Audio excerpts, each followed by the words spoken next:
Assalamualaikum warahmatullahi wabarakatuh. Halo semuanya, selamat datang di video kami. Kali ini kami dari kelompok 5 akan membahas tentang cyberbullying.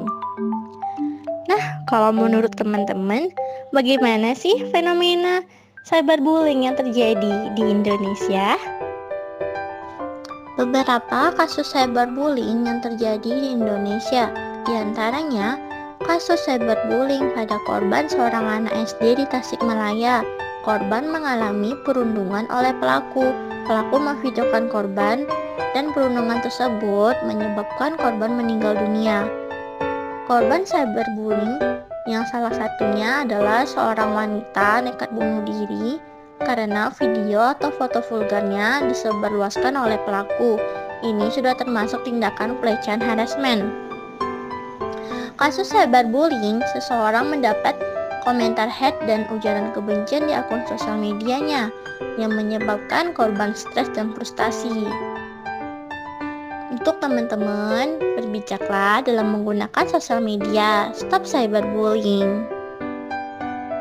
Faktanya, menurut data riset dari dosen Universitas Insan Cita Indonesia, Dini Marlina mengatakan bahwa cyberbullying jumlahnya mencapai 71%, tambahan aplikasi chatting 19%, game online 5%, dan YouTube 1%. Juga menurut riset Center for Digital Society pada tahun 2021, 3.077 siswa SMP dan SMA menjadi korban cyberbullying. Lalu 38,41% pelaku cyberbullying. Jika dilihat dari beberapa fenomena dan kasus cyberbullying yang terjadi di Indonesia, memberikan dampak buruk dan negatif kepada si korban. Nah, kali ini saya akan membahas apa sih yang dimaksud dengan cyberbullying.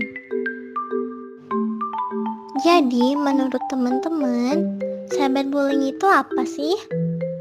Nah, kali ini cyberbullying itu adalah segala perilaku yang dilakukan melalui media elektronik atau digital oleh individu atau kelompok yang berulang kali mengkomunikasikan pesan-pesan yang bermusuhan atau agresif yang dimaksudkan untuk menimbulkan kerugian dan ketidaknyamanan pada orang lain.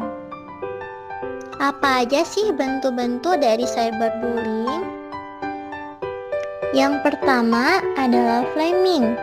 Flaming itu apa?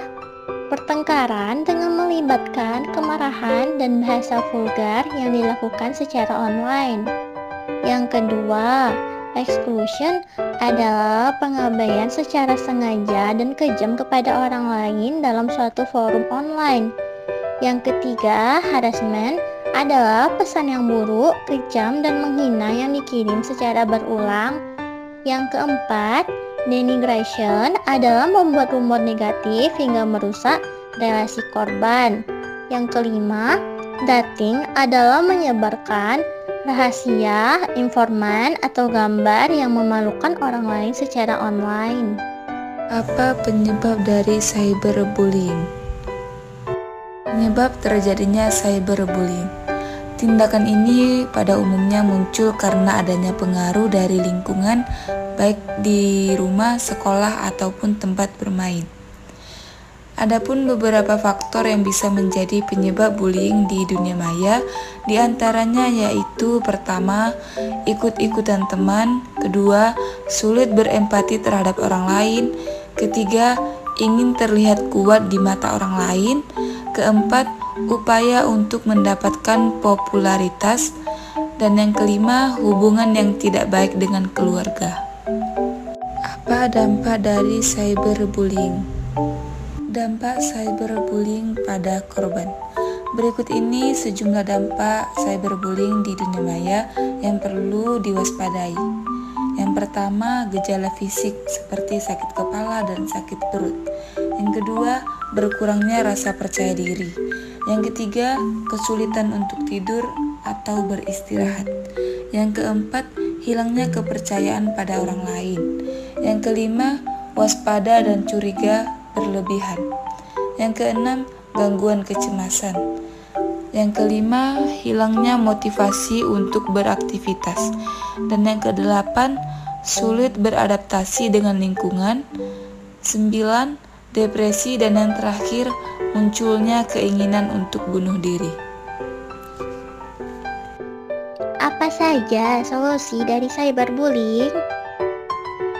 Yang pertama, membatasi penggunaan media sosial.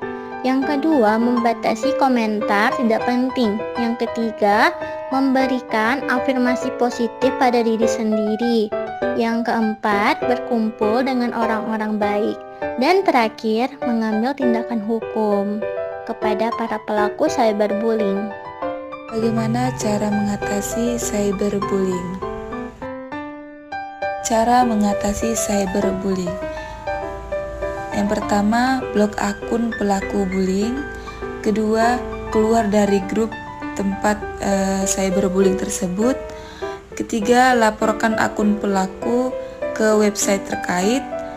Keempat, ceritakan perlakuan yang Anda terima ke orang yang Anda percayai. Dan yang terakhir, simpan bukti-bukti cyberbullying tersebut, lalu laporkan ke pihak yang berwajib. Bagaimana caranya mencegah terjadinya cyberbullying? Yang pertama, mempertimbangkan setiap postingan. Yang kedua, jangan memulai ujaran kebencian. Yang ketiga, jangan memposting informasi pribadi. Yang keempat, atur privasi akun. Dan terakhir, yang kelima, selektif dalam mengomentari isu. Tahukah kamu bahwa pelaku cyberbullying dapat dijerat pidana? Ternyata pelaku cyberbullying dapat dijerat pidana dengan pasal 29 UU ITE yang berbunyi setiap orang dengan sengaja dan tanpa hak mengirimkan informasi elektronik dan atau dokumen elektronik yang berisi ancaman kekerasan atau menakut-nakuti yang ditujukan secara pribadi atau cyberstalking. Ancaman pidana pasal 45 ayat 3 yang berbunyi setiap orang yang memenuhi unsur sebagaimana dimaksud dalam pasal 29 dipidana dengan pidana penjara paling lama 12 tahun dan atau denda paling banyak 2 miliar. Dari video yang kami bahas tentang cyberbullying, pesan dari saya kepada teman-teman, berbijaklah dalam menggunakan media sosial dan selektiflah dalam mengomentari sesuatu. Karena cyberbullying memberikan dampak yang buruk bagi diri sendiri dan orang lain. Stop cyberbullying. Saya ucapkan terima kasih. Assalamualaikum warahmatullahi wabarakatuh.